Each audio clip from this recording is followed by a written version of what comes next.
सभी को प्रणाम, नमस्कार। एक बार फिर सभी का हार्दिक स्वागत है सितारा कोचिंग क्लासेस के यूट्यूब चैनल पर।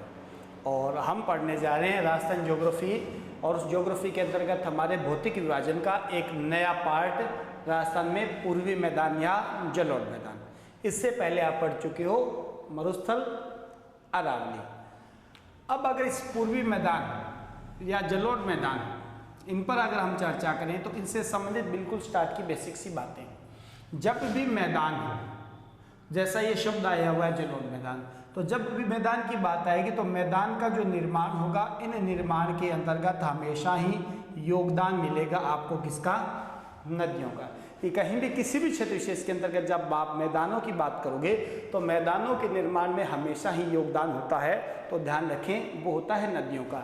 या हम यूँ कहें कि नदियाँ जब बहेंगी तो नदियों के साथ बहकर आया हुआ जो भी मलबा होता है, या हम यूँ कहें जो भी कचरा होगा, या फिर इसी को हम कहें जो भी अवसाद होता है, तो यानी जब इन क्षेत्रों के अंतर्गत नदियाँ बहेंगी, उन नदियों के साथ बहकर आया हुआ जो मलबा, कचरा, अवसाद है, इन सभी पदार्थों का, और जब किसी क्षेत्र के अंतर्गत धीरे धीरे जमाव हो जाए, इसी जमाव का ही परिणाम होता है, तो वो होते हैं मैदान।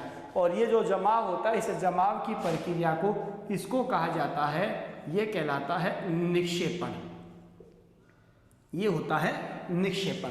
तो यानी इन क्षेत्रों में बहने वाली नदियाँ, तो मैदानी भाग होंगे तो मैदानी भागों में नदियाँ हैं, उन नदियों के साथ बहकर आया और जो भी कंकड़, पत्थर, मलबा, कचरा, अवसाद, मिट्टी जो भी होंगे, उनका धीरे धीरे जमाव हुआ, उस जमाव का परिणाम हो गया ये मैदान बनते गए। और जैसा ये शब्द है जलोढ़, तो यानी जल के साथ बहकर आने वाले ये पदार्थ। अब दूसरी बात है, हम राजस्थान के मैदानी भाग की बात करें तो राजस्थान के अंतर्गत जो ये मैदानी भाग है, इस मैदानी भाग का निर्माण हुआ है, तो ध्यान रखना इसके अंतर्गत युग आता है, टाइम पीरियड आता है, वो कहलाता है हमारा प्लीस्टोसीन। कि राजस्थान के अंतर्गत जो मैदानी भाग है, उस मैदानी भाग का अगर निर्माण हुआ है तो वो हुआ है प्लीस्टोसीन युग के अंतर्गत। और राजस्थान का ये मैदानी भाग और थार का जो मरुस्थल है, दोनों आपस में एक दूसरे से संबंधित मिलेंगे। और जहां आपने पहले अरावली पढ़ा था, उस अरावली को आपने पढ़ा था, वो उसका निर्माण हुआ था, तो कब हुआ था? प्री कैम्ब्रियन युग में। अब जब ये निक्षेपण जैसा शब्द आ गया, तो इसको लेकर इससे भी संबंधित 2-3 और शब्द आते हैं, उनको थोड़ा सा यहाँ आप समझने की कोशिश जरूर करें। एक शब्द होता है अपक्षय, एक है यहाँ अपर्दन, और एक होता है अंतिम रूप से निक्षेपण, जिसमें एक हमारा निक्षेपण आ ही चुका है। यहाँ अपक्षय जो है, इस अपक्षय का अर्थ अगर लिया जाए तो अपक्षय क्या होता है, तो ध्यान रखना अपक्षय के लिए होता है कहीं भी किसी भी क्षेत्र विशेष के अंतर्गत चट्टानों का टूटना, कि अपनी जगह अपने स्थान पर चट्टानें हैं जहाँ भी है, अब वो चट्टानें किसी भी वजह से टूट सकती हैं। वजह क्या हो सकती है? भौतिक प्रक्रिया हो सकती है, कोई भी रासायनिक प्रक्रिया हो सकती है, या फिर किसी भी प्रकार की कोई जैविक, तो यानी ऐसी ये प्रक्रियाएं होती है। इन सभी प्रक्रियाओं का परिणाम हो सकता है कि चट्टानें जब अपने स्थान विशेष पर जहाँ है, स्थायी रूप से स्थिर अवस्था में है, वहाँ चट्टानें जब टूटेगी तो उस टूटने की प्रक्रिया को आप कहोगे वो होगा आपका अपक्षय। टूटी हुई चट्टानें, उनका जब कटाव हो जाता है या उनका जब बहाव हो जाता है, ये चट्टानें जो टूट गई, अब इनकी टूटी हुई चट्टानों के जो ये टुकड़े हैं, ये टुकड़े और अपने एक स्थान से और दूसरे स्थान की ओर जब आगे से आगे जाते हैं, इसको कहा जाता है अपर्दन। अब इसमें क्या हो सकता है? कारक क्या हो सकता है? कोई भी वायु हो सकती है, कोई भी हिम हो सकता है, कोई भी हम कह सकते हैं नदी कह दो, जल कह दो, या किसी भी प्रकार का कोई मानव हो गया, या कोई भी किसी भी प्रकार का कोई जीव हो गया, जिनके माध्यम से और ये चट्टानों के टूटे हुए टुकड़े हैं अपने स्थान से दूसरे स्थानों की ओर स्थानांतरित होते हैं। निक्षेपण की बात अगर की जाए तो निक्षेपण का अर्थ हमने अभी पढ़ा है, इसका अर्थ होता है जमा होना। अब ये टूटी हुई चट्टानों के जो टुकड़े थे, और जाकर जब किसी जगह, एक जगह इनका कहीं किसी क्षेत्र में जमाव हो जाता है, इस जमाव को हम कहेंगे तो वो कहलाता है हमारा निक्षेपण। तो यानी यहाँ इनके अंतर्गत ही जब मैदानी भाग हैं तो उनके अंतर्गत ही ये सारी घटनाएं देखने को मिलती हैं। जब कहीं से भी चट्टानें टूटेंगी तो वो चट्टानें नदियों के साथ धीरे धीरे आगे से आगे बहती हुई आएगी, उसको हम कहेंगे अपरदन। चट्टानों का टूटना वो अपक्ष है, टूटेगी तो अपनी ही जगह पर स्थिर अवस्था में जहाँ पर भी है, टूटने के बाद टूटी हुई चट्टानों के जो भी टुकड़े हैं वो अपने स्थान से दूसरे स्थान की ओर गतिशील होंगे, वो अपरदन। और लास्ट में जहां आकर इनका जब जमाव होगा उस प्रक्रिया को कहा जाता है, वो कहलाता है निक्षेपण। इसके बाद एक शब्द होता है जिसको कहा जाता है अनाच्छादन। अनाच्छादन या इसको कहा जाता है अनावर्तीकरण, कि एक होता है अनाच्छादन या इसको कहा जाता है अनावर्तीकरण। इसका मतलब होता है धरातल की ऊपरी परतों का नष्ट होना। धरातल की ऊपरी परतों का नष्ट होना, इसका मतलब सीधा सा लिया जाए, अगर आप जब भी कभी पढ़ो तो इसको अनाच्छादन को, या हम यूँ कहें जो ये अनावर्तीकरण है, इस अनावर्तीकरण को क्या देखोगे, इस अनावर्तीकरण का संबंध है तो ध्यान रखना, या इस अनाच्छादन का संबंध है तो आपके सामने जो ये तीन शब्द लिखे हैं, इन तीन में एक तो अपरदन से है और एक है अपक्ष से है। कि ये जो अनाच्छादन है, इस अनाच्छादन को हम पढ़ेंगे तो एक अपक्ष और एक अपरदन, इन दोनों को आप कह सकते हो तो ये अनाच्छादन हो सकता है। अनाच्छादन के अंतर्गत निक्षेपण कभी भी नहीं आता। क्यों? क्योंकि हम पढ़ रहे हैं इसके अंतर्गत धरातल की ऊपरी परतें हैं, चट्टानों का नष्ट होना, टूटना। टूटना किस में होता है? अपक्ष में होता है। जब आगे से आगे चट्टानें बहेंगी तो उसके अंतर्गत भी चट्टानें टूटेंगी, जबकि निक्षेपण में जमाव का मतलब हो गया कई संरचनाओं का निर्माण हो रहा है। तो यानी हमारे पास राजस्थान में पूर्वी मैदान, जलोढ़ मैदान की अगर बात की जाए तो मैदानी भागों के निर्माण में नदियों के साथ बहकर आए हुए इस मलबे, इस कचरे का जमाव, उस जमाव का परिणाम है मैदान बने हैं। दूसरा है राजस्थान के अंतर्गत इस मैदानी भाग के निर्माण का अगर टाइम पीरियड पूछा जाए तो ध्यान रखना वो होगा प्लीस्टोसीन। और इस पूरी प्रक्रिया के अंतर्गत ये चार शब्द हैं, एक अपक्ष, एक अपरदन, एक निक्षेपण और एक अंतिम रूप से हम कह सकते हैं तो वो होता है हमारा अनाच्छादन। इसको बिल्कुल ध्यान रखें जी।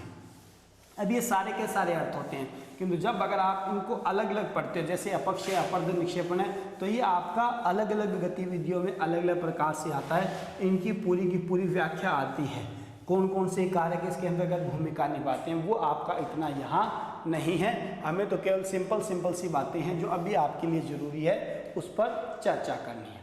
अब बात आती है इसी पूर्वी मैदानी भाग के अंतर्गत क्या कुछ आएगा। तो पूर्वी मैदानी भाग को अगर देखोगे तो राजस्थान का जो कुल क्षेत्रफल है उस कुल क्षेत्रफल का लगभग 23% भाग इसके अंतर्गत आएगा। यहाँ पर अगर हम देखेंगे तो यहाँ इसके अंतर्गत क्या मिलेगा हमें, जनसंख्या की अगर बात देखेंगे तो जनसंख्या मिलेगी हमें 39%। यहाँ की अगर हम बात करेंगे तो वर्षा की बात होगी तो वर्षा यहाँ औसत रूप से अरावली की तुलना में थोड़ी कम नजर आएगी, 50 से 80 सेंटीमीटर। और यहाँ बड़े पैमाने पर होंगी कृषि, या फिर हम कह सकते हैं कृषि आधारित कारखाने। इस क्षेत्र के अंतर्गत ये गतिविधियां आपको देखने को मिलेगी। तो ये 2 या 3-4 बातें हैं, सीधा सा है। राजस्थान का यह वह भौतिक प्रदेश है जिसमें क्षेत्रफल के अनुपात में जनसंख्या का दबाव सबसे ज़्यादा है। राजस्थान का ये वो भौतिक प्रदेश जिसके अंतर्गत क्षेत्रफल के अनुपात में जनसंख्या का अनुपात है काफ़ी ज़्यादा है। और इसका जस्ट उल्टा हमने पढ़ा था थार का मरुस्थल, जिसके अंतर्गत क्या था, क्षेत्रफल के अनुपात में जनसंख्या का अनुपात सबसे कम देखा गया था शुष्क मरुस्थलीय भाग में। यहाँ वर्षा की मात्रा 50 से 80 सेंटीमीटर। वर्षा के अलावा यहाँ सिंचाई के और भी स्रोत होंगे जिसमें नदियाँ हो जाएंगी, कुछ भागों के अंतर्गत कुएं हम कह सकते हैं, तालाब हो सकते हैं, उनके जल का उपयोग करके यहाँ सिंचाई होती है। फिर यहाँ है कृषि या कृषि आधारित उद्योग, क्योंकि जैसे ही मैदान आ गया तो मैदानी जो भाग होते हैं वो जनसंख्या के निवास के लिए दशाओं वाले होंगे, अनुकूल परिस्थितियों वाले होंगे। और जहाँ मनुष्य के लिए अनुकूल परिस्थितियाँ होती हैं उन क्षेत्रों में जनसंख्या का दबाव हमेशा ही अधिकतम मिलेगा। तो इसके अंतर्गत कृषि फसलें उत्पादन अच्छा है और उसी कृषि को लेकर कृषि आधारित उद्योग धंधे भी यहाँ बड़े पैमाने पर देखने को मिलते हैं। और उसी का परिणाम है राजस्थान में इस क्षेत्र के अंतर्गत जनसंख्या के अनुपात में और क्षेत्रफल क्षेत्रफल के अनुपात में जनसंख्या का अनुपात सबसे ज़्यादा मिलता है। अब है हमारा ये टॉपिक जिसके अंतर्गत इस पूर्वी मैदानी भाग को हम क्या करेंगे, अलग अलग भागों के अंतर्गत इसको हम करेंगे वर्गीकरण, कि जो पूर्वी मैदानी भाग है तो इस पूर्वी मैदानी भाग को हम जिन जिन भागों के अंतर्गत वर्गीकृत करेंगे वो कौन कौन से आएंगे। तो पहले आपको इनका बिल्कुल बेसिक बातें हैं वो देखनी है, कौन कौन से क्षेत्र हैं, उसके बाद देखेंगे इनके ऊपर हमारे आने वाले और सारे के सारे तथ्य। एक क्षेत्र विशेष आएगा जिसको हम कहेंगे वो कहलाएगा चंबल बेसिन, कि राजस्थान में ये जो पूर्वी मैदानी भाग है उस पूर्वी मैदानी भाग के अंतर्गत आने वाले जो क्षेत्र हैं उन क्षेत्रों में एक आता है चंबल बेसिन, एक आएगा हमारा बनास बेसिन, एक हमारा बनास बेसिन, एक आएगा हमारा माही बेसिन, ये क्षेत्र विशेष, एक आएगा हमारा बाणगंगा बेसिन। तो हमारे पास ये बाणगंगा है और कई जगह कई किताबों के अंतर्गत आपको मुख्य रूप से ये 4 ही मिलेंगे, किंतु इनके अलावा एक और भी है, इसको भी ध्यान रखेंगे। एक होगा हमारा यमुना बेसिन, क्योंकि हमने कहा कि मैदान है तो मैदानों के अंतर्गत योगदान है तो नदियों का है, और नदियों के साथ ही बहकर आया हुआ जो भी कंकड़ पत्थर मलबा है उसका ही यहाँ होने वाला है जमाव, और उसी जमाव का ही परिणाम होगा तो क्या बनेंगे, मैदान बनेंगे। अब हमें क्या देखना है, हमारे पास ये 5 भाग हो गए, चंबल, बनास, माही, बाणगंगा और यमुना। अब यहाँ ये टॉपिक आपका पूरा नदियाँ आ जाती है, किंतु यहाँ हम पूरी नदियों को नहीं पढ़ेंगे, उनसे रिलेटेड जो केवल वो बातें जो इस टॉपिक से कहीं ना कहीं रिलेटेड होंगी उन पर ही चर्चा करेंगे। अब आपको यहाँ इतना पता होना चाहिए कि ये जो नदियाँ होंगी इन नदियों के अंतर्गत कौन कौन से भाग आएंगे। तो यमुना नदी के जब पानी की बात आएगी, बेसिन के क्षेत्र विशेष की बात आएगी, तो इसमें हम मूल रूप से केवल और केवल पढ़ेंगे तो एक जिला आएगा भरतपुर, कि यहाँ मैदानी भाग के अंतर्गत यमुना नदी के जल की बात होगी तो इसमें हमारे पास एक जिला आएगा भरतपुर। बाणगंगा की अगर हम बात करेंगे तो बाणगंगा होगी, उसमें एक आएगा जयपुर, एक इसके अंतर्गत आएगा दौसा और एक आएगा हमारे पास भरतपुर। आपको ये ध्यान रखना है। माही की बात आएगी तो माही के अंतर्गत अगर हम देखेंगे तो इसमें हमारे पास आएगा एक बांसवाड़ा, एक हमारे पास प्रतापगढ़ और एक आएगा तो वो होगा हमारे पास डूंगरपुर। फिर बनास की अगर हम बात करेंगे तो बनास के अंतर्गत आएगा हमारे पास एक आएगा राजसमंद, एक आएगा चित्तौड़गढ़, एक आएगा भीलवाड़ा, एक आएगा अजमेर, एक आएगा टोंक और एक आएगा सवाई माधोपुर। चंबल की अगर हम बात करेंगे तो चंबल के अंतर्गत हमारे पास एक आएगा तो वो होगा चित्तौड़गढ़, एक होगा तो वो होगा कोटा, फिर अगर हम बात करेंगे तो एक होगा बूंदी, एक होगा तो सवाई माधोपुर, एक होगा तो करौली और एक होगा तो होगा धौलपुर। तो यानी सीधी सीधी बात है। अब आपको यहाँ ध्यान रखना है, तो आपको इन क्षेत्रों के अंतर्गत मैदानी भागों के अंतर्गत बहने वाली जो नदियाँ हैं उन नदियों के अंतर्गत आने वाले मूल रूप से जिले। अब यहाँ आप देखोगे तो इनके अंतर्गत आपको पता है चंबल नदी राजस्थान में मूल रूप से इन 6 जिलों से बहती है, चित्तौड़गढ़, कोटा, बूंदी, सवाई माधोपुर, करौली, धौलपुर। बनास की बात है तो ये भी 6 जिले होंगे, राजसमंद, चित्तौड़गढ़, भीलवाड़ा, अजमेर, टोंक और सवाई माधोपुर। या हम यूँ कहते हैं राजस्थान में चंबल और ये बनास, इनके अलावा एक तीसरी और नदी है लूणी, वो भी 6 जिलों से बहती है। तो राजस्थान में मुख्य रूप से ये 3 नदियाँ हैं, एक चंबल है, एक बनास है, जो 6 जिलों से बहेंगी। माही की बात है तो बांसवाड़ा, प्रतापगढ़, डूंगरपुर। बाणगंगा की बात है तो जयपुर, दौसा, भरतपुर। और यमुना बेसिन की बात है तो इसमें हम अगर क्षेत्र विशेष देखेंगे, नदी यहाँ नहीं होगी, लेकिन उस नदी के जल को यहाँ तक राजस्थान तक पहुँचाया जाएगा, उसमें क्या कुछ आएगा वो हम देखेंगे। तो यहाँ पर अकेला हमारे पास होगा वो होगा भरतपुर जिला। अब इसको पूरी को अपने जितनी जरूरत होगी उस जरूरत वाली बातों को अपने यहाँ पढ़ेंगे। क्या पढ़ेंगे, क्या देखेंगे, वो सारी की सारी बातें जो हमारे लिए यहाँ इम्पोर्टेंट होंगी उन पर हम चर्चा करेंगे। अब इस चर्चा के अंतर्गत सबसे पहले नंबर 1 हम पढ़ेंगे, वो है हमारा चंबल बेसिन। यानी बेसिन का मतलब होता है कि नदी हो, इस नदी का जो जल हो, जो जल जितने क्षेत्र विशेष तक, जहाँ तक जिन क्षेत्रों तक, जिन जिलों तक पहुँचता है, वो पूरा क्षेत्र विशेष हमारा कहलाता है बेसिन। अब इस बेसिन की अगर हम बात करें तो हमें यहाँ क्या देखना है, राजस्थान के अंतर्गत चंबल नदी है, उस चंबल नदी का अपवाह तंत्र, या हम यूँ कह दें बहाव, कि वो कौन से क्षेत्रों के अंतर्गत होगा। अब यहाँ मैंने पहले भी कह दिया, मैं पूरी यहाँ नदी नहीं करवा रहा, केवल वो ही पढ़ रहे हैं जो हमें यहाँ इतनी अभी ज़रूरत है।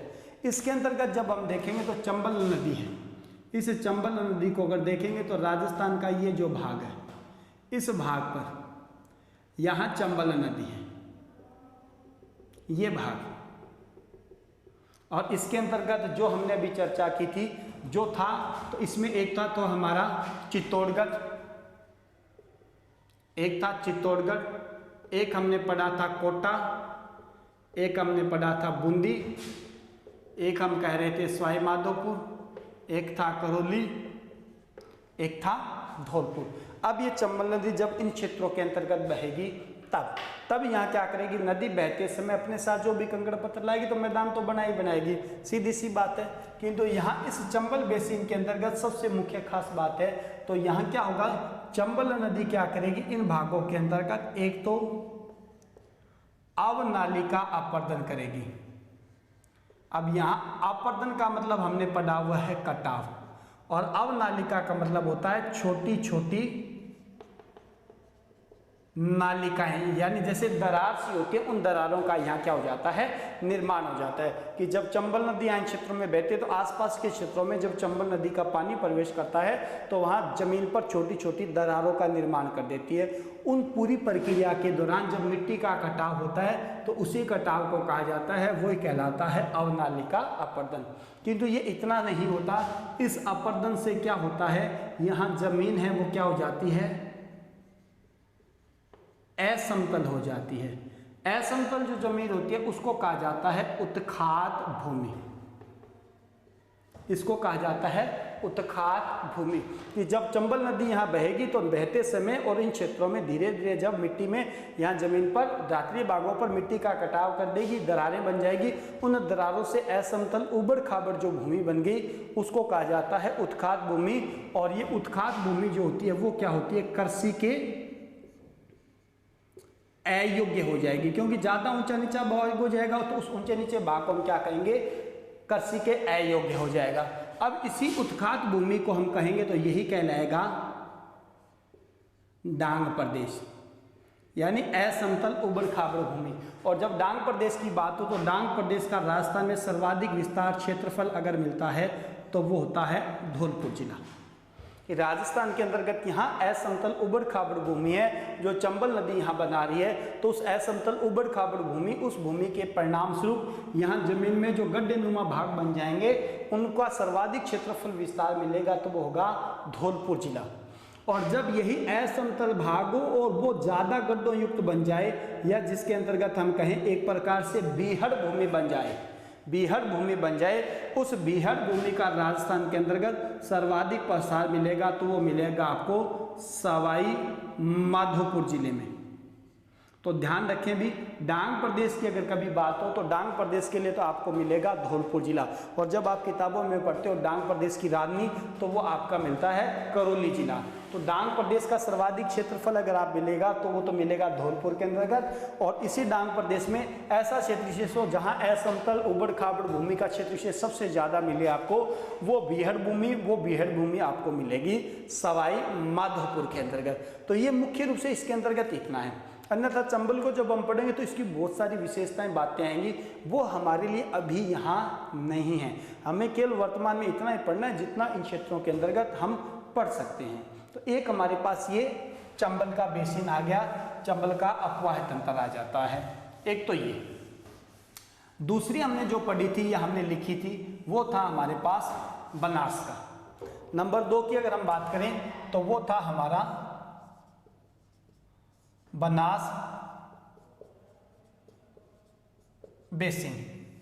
अब बनास बेसिन है, उसको अगर हम देखें तो बनास नदी है वो हमारे यहाँ ऐसे कुछ क्षेत्रों में आपको दिखाई देगी, यानी इन हिस्सों में। या हम यूँ कहें कि बनास है वो बनास अपने आप में सहायक है, तो बनास सहायक है तो किसकी है?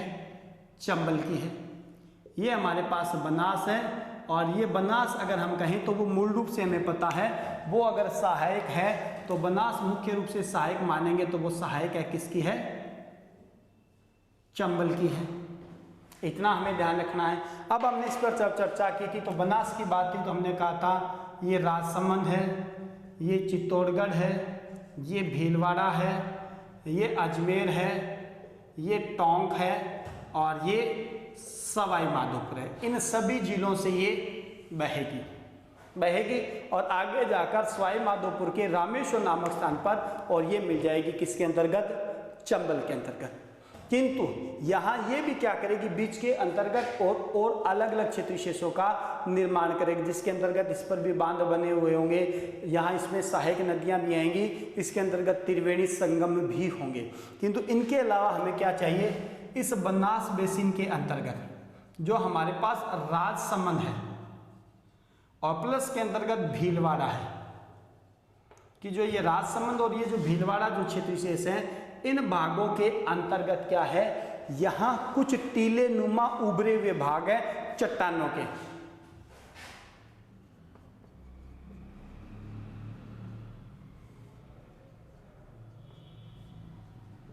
कि जब बनास नदी का अपवाद तंत्र है, तो बनास नदी जब यहाँ बहती है तो बनास नदी के अंतर्गत क्या है? राजसमंद और जो भीलवाड़ा क्षेत्र विशेष है उनके अंतर्गत कुछ भागों के अंतर्गत क्या है? टीले नुमा कुछ भाग हमें दिखाई देते हैं, और उन टीले नुमा भागों को यहाँ कहा जाता है तो कहलाता है पिडमांट का भाग या पिडमांट का पठार। इन भागों के अंतर्गत जब ये बनास बहती है तो यहाँ राजसमंद और भीलवाड़ा जिलों में कुछ चट्टानों के और टीले नुमा भाग है ऊपर उभरे हुए, उन भागों को यहाँ कहा जाता है तो वो कहलाता है पिडमांट के भाग या पिडमांट का मैदान या पिडमांट के पठारी क्षेत्र विशेष। तो ये है हमारा एक किसका? बनास का। इसके बाद अगर हम देखेंगे तो हमारे पास तीसरा हमारा अपवाद तंत्र आएगा, वो है यहाँ पर माही बेसिन, या हम कहें माही नदी। और माही नदी की बात है तो हमें पता है माही नदी का संबंध है तो राजस्थान के अंतर्गत एक तो बांसवाड़ा, एक हमारे पास प्रतापगढ़ और एक है हमारे पास डूंगरपुर। या अगर इसको हम मैप में देखें तो मैप के अंतर्गत हमारे पास ये कुछ भाग ये आएगा, और जब हम इसको आगे विस्तार से पढ़ेंगे तो विस्तार से जब पढ़ेंगे तो विस्तार के अंतर्गत हमारे पास आ ही जाएगा ये सारी की सारी चीज़ें कि माही नदी है वो कहीं ना कहीं अंतिम रूप से जाकर समाप्त होगी तो कहाँ? खंबात की खाड़ी अरब सागर में ये हमारे पास है तो माही, और इसके अंतर्गत आने वाले जिले हैं क्षेत्र विशेष है तो हमारे पास बांसवाड़ा, प्रतापगढ़, डूंगरपुर। अब इसके में कई सारी बातें आपने पहले पढ़ी है, जब मैंने आपको पढ़ाया था राजस्थान के भौगोलिक परिदृश्य, तो यहाँ एक क्षेत्र विशेष था जिसको मैंने कहा था वागड़। तो ये जो दक्षिणी भाग था बांसवाड़ा, डूंगरपुर, उन भागों को एक यहाँ पर हमने जब माही के बारे में पढ़ा था तो हमने पढ़ा था इसको कुमारिका या बांगुरी, या हमने कहा था नागखंड, यानी ऐसे क्षेत्र विशेष जिसके अंतर्गत माही नदी जब बहती है तो उन क्षेत्रों को हमने कहा था इन अलग अलग नामों से। दक्षिणी राजस्थान के अंतर्गत है तो फल फूल लताओं वाला क्षेत्र विशेष था तो इसको हमने कहा था पुष्प क्षेत्र। यहाँ जीव जंतु ज़्यादा मिलते हैं तो इस वजह से इसको हमने कहा था व्याघ्र घाट। इसी को हमने कहा था पाताल देश या लाट प्रदेश या लुप्त प्रदेश। वो सारे के सारे भाग थे तो वो इस क्षेत्र विशेष के ही थे। इसी भाग के अंतर्गत हमने चर्चा की थी तो बांसवाड़ा और प्रतापगढ़ जिलों के अंतर्गत यहाँ पर क्या था, एक छप्पन का मैदान है तो उस छप्पन के मैदान का निर्माण था। फिर हमने एक टॉपिक पढ़ा था यहाँ कांठल या कांठल की गंगा, तो वो कांठल या कांठल की गंगा की बात थी तो वो भी हमारी थी माही नदी। जब वो बांसवाड़ा से होते हुए और प्रतापगढ़ जिले की सीमा के सहारे बहती है तो उसको हमने कहा था कांठल या कांठल की गंगा। तो ये मुख्य रूप से इन क्षेत्रों के अंतर्गत आने वाले ये भाग हैं जिसके अंतर्गत माही बेसिन या माही नदी का अपवाद तंत्र देखने को मिलता है। ये इतना सा। अब यहाँ ये है कि बार बार यही कह रहा हूँ, हमें यहाँ पूरी नहीं पढ़नी भाई नदी हम अलग से टॉपिक में पढ़ेंगे तब आपके वो पूरी समझ में आएगा। अगर यहाँ इसको बीच में स्टार्ट कर दिया नदियों को पढ़ाना तो फिर ये टॉपिक बहुत ज़्यादा लंबा हो जाएगा। हमें तो केवल ये ज़रूरत है कि यहाँ ये मैदानी भाग है तो मैदानी भाग के निर्माण में योगदान नदियों का है, तो हमें बस खाली ये देखना है कि यहाँ योगदान कैसा है। अब इसके बाद देखें तो नंबर 4 पर वह है हमारी बाणगंगा बेसिन।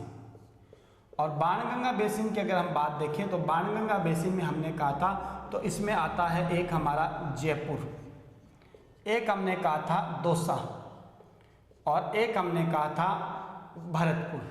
और हम एक प्रकार से ये कहें तो ये भाग है, यहाँ से निकलेगी बाणगंगा, जयपुर, दौसा और भरतपुर जिलों में बहती हुई और आगे जाकर मिल जाएगी तो किसके अंतर्गत मिलेगी, ये यमुना में। कि बाणगंगा, तो उस बाणगंगा को अगर हम देखेंगे तो ये जयपुर से निकलेगी विराट की पहाड़ियाँ, जयपुर होती हुई दौसा होते हुए भरतपुर में जाकर और आगे हरियाणा में उत्तर प्रदेश में जाकर और ये मिल जाएगी यमुना में। अब इसके अंतर्गत भी आप देखोगे तो इसके अंतर्गत भी आपको अलग अलग कोई परियोजनाएं मिलेंगी, किंतु वही बातें हैं उनको हमें यहाँ पर बिल्कुल भी नहीं पढ़ना।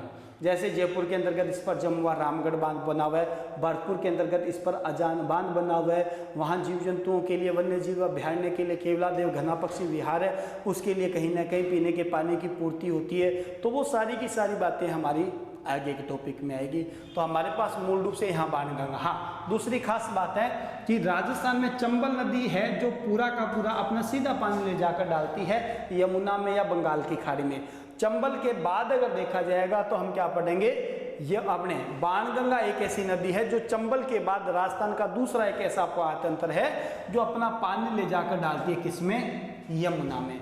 तो ये है हमारा ये भाग। अब हमें देखना है तो नेक्स्ट है हमारे पास, वो है नंबर 5 और वो है यमुना बेसिन। अब यमुना बेसिन की अगर बात देखें तो हमें पता है यमुना नदी कहीं भी राजस्थान में नहीं आती, किंतु हम इसके पानी का उपयोग करेंगे तो कहाँ करेंगे, भरतपुर जिले में। अब इसको थोड़ा सा डिटेल से देखना। यमुना नदी है तो वो एक प्रकार से आती है यमुनोत्री हिमनद उत्तराखंड राज्य से, कि यमुनोत्री हिमनद है और वो है हमारा उत्तराखंड राज्य, वहाँ से ये यमुना आती है। और ये उत्तराखंड हो गया, दिल्ली हो गया, उत्तर प्रदेश हो गया और उत्तर प्रदेश में आके और इलाहाबाद या हम कहें वर्तमान में प्रयागराज, तो इलाहाबाद या प्रयागराज नामक स्थान है उस पर आकर ये मिल जाती है। तो किसके अंतर्गत मिल जाती है, गंगा में मिल जाती है। और उससे आगे फिर ये चली जाती है तो कहाँ पर, वो चली जाती है बंगाल की खाड़ी में। तो हमारे पास यमुना नदी है। अब यमुना नदी है तो उत्तराखंड राज्य में यमुनोत्री हिमनद से निकलेगी, उत्तराखंड हो गया, दिल्ली हो गया, यूपी हो गया, इनमें बहती हुई गंगा के साथ मिलकर बंगाल की खाड़ी में जाएगी। अब हमें यहाँ क्या लेके आना है, इस यमुना नदी है, इस यमुना नदी के पानी को हमें राजस्थान में लेके आना है और कहाँ, भरतपुर में। तो ध्यान रखना इस यमुना नदी से क्या है, एक गुड़गांव या इसे कहा जाता है वर्तमान में पश्चिमी यमुना लिंक नहर, और एक है इसी यमुना नदी से